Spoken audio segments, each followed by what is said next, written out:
Once again, using religious language and once again calling evil good and good evil, Joe Biden recently suggested that those who want to protect children from transgender surgeries are evil.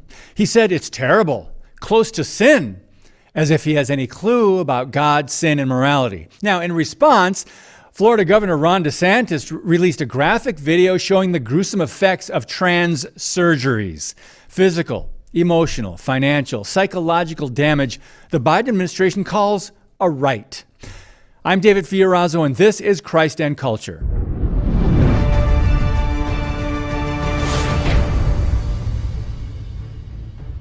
So what did Ron DeSantis do? After Biden called the governor's policies cruel, he retweeted the Biden video exposing how radical the left in America has become. DeSantis added, "It is not sinful to prohibit the mutilation of minors.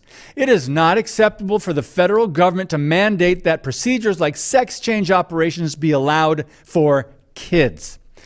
The video showed the tragic scars and side effects left on girls and boys by butchers, groomers, behind the propaganda, leading to a huge spike in transgender surgeries.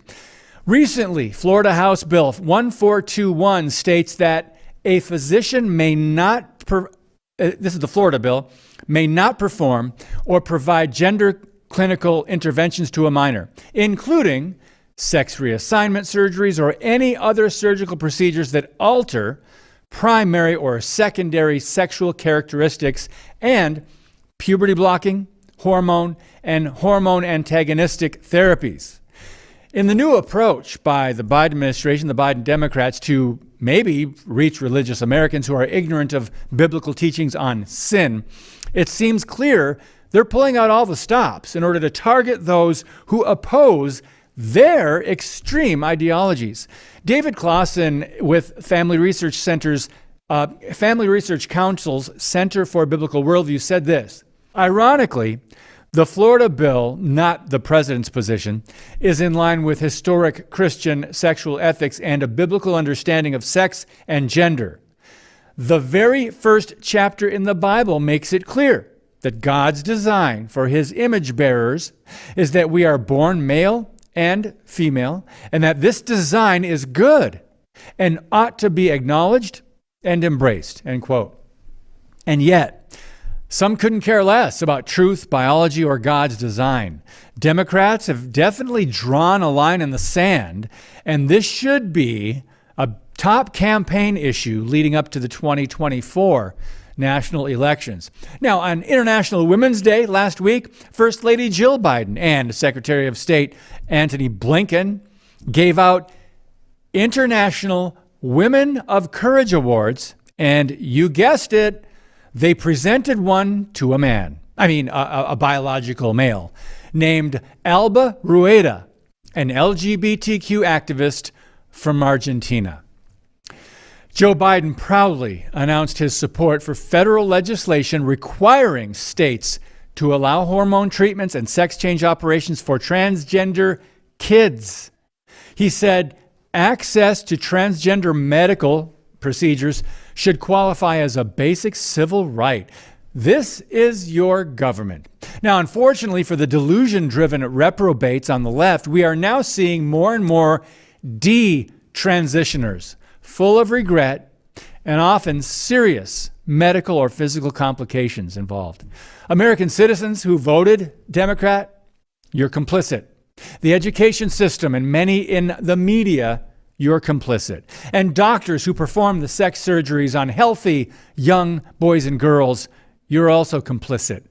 As journalist Christopher Rufo says, the transgender child has become a new totem to the left.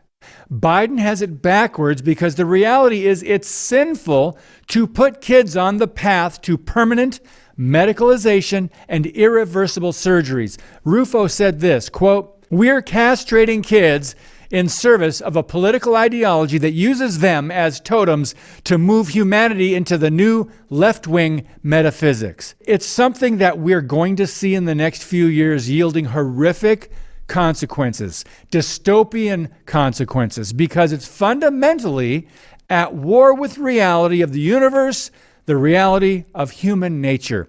It cannot stand. They are in rebellion, at war with the God of truth. And sadly, for too many Americans, it doesn't matter that the left has gone this far or overplayed their hand.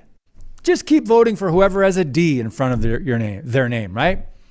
As for the silence of the majority, few seem to notice or care during the 2020 election cycle when Joe Biden kept implying those on the right, Republicans, Christians, were evil, often referring to a countrywide conflict, a battle for the soul of the nation. This epic, intensifying end times battle is between the forces of darkness and those who stand against the onslaught of evil. Those who claim the name of Christ must resist this.